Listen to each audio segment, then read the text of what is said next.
आप सभी का स्वागत है माई की पाठशाला में। इस मोटिवेशनल स्टोरी के माध्यम से आपको बहुत बड़ा संदेश मिलने वाला है। तो चलिए शुरू करते हैं। एक बार की बात है, एक बार एक गांव में एक बिजनेसमैन आया।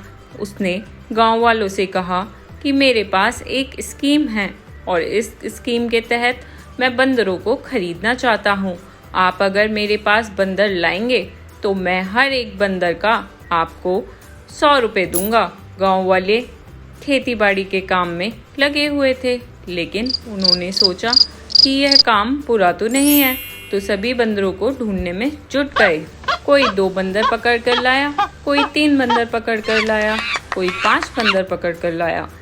बंदरों के हिसाब से उस बिजनेसमैन ने उनको पेमेंट दे दिया। गांव वालों को भी लगा कि ठीक है, उनको उसकी मेहनत का फल मिला और यह बिजनेसमैन ईमानदार है। थोड़े दिनों बाद बिजनेसमैन वापस आया। उसने कहा, अब की बार मैं आपको 200 रुपये दूंगा। गांव वालों को लगा कि हमें ये काम करना चाहिए या नहीं करना चाहिए।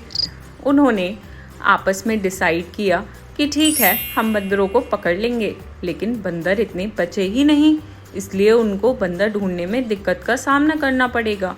इस बार बंदरों की संख्या बहुत कम थी। आसपास के गांव में भी बंदर विलुप्त हो रहे थे, लेकिन फिर भी गांव वालों ने मेहनत की और जिसको सफलता हाथ लगी उसको पैसा मिल गया। अब कुछ दिनों बाद बिजनेसमैन वापस आया। उसी गांव में उसने कहा कि अगर आप मुझे बंदर देते हैं तो मैं आपको 1000 रुपये दूंगा। इस बार पैसे का इनाम बहुत ज़्यादा था। सब सोच में पड़ गए।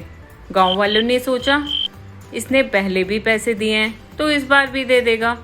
उन्होंने कहा कि लेकिन आसपास बंदर है ही नहीं, हम कहाँ से बंदरों को लाएंगे, लास्ट टाइम ही इतनी मुश्किल से मिले थे। लेकिन इस बार उस बिजनेसमैन के साथ एक सलाहकार आया था, बिजनेसमैन का एडवाइज़र। उसने गांव वालों से कहा कि देखो, मेरा बॉस तो चला गया, आप चाहें तो 500 में मुझसे बंदर खरीद के 1000 रुपये में बेच सकते हो। गांव वालों ने कहा कि ठीक है।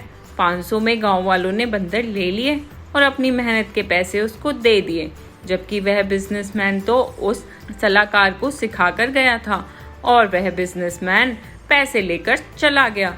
अब गांव वालों के साथ बंदर ही बंदर थे और बिजनेसमैन के पास पैसा ही पैसा था। तो इस कहानी से हमें यह शिक्षा मिलती है कि किसी की जल्दबाजी में ना आए। आपको एक लर्निंग बता देती हूँ, आपके पास जो भी पैसा है उसको संभाल कर रखिए, किसी की बातों में मत आइए, क्योंकि आपका धन ही मुसीबत में आपका सच्चा साथी है। आशा करती हूँ आप सभी को यह कहानी अच्छी लगी होगी। अगर अच्छी लगी है तो अभी अपने प्रियजनों के साथ और भी लोगों के साथ शेयर करें, ताकि वो ऐसे झांसों में ना फंसे।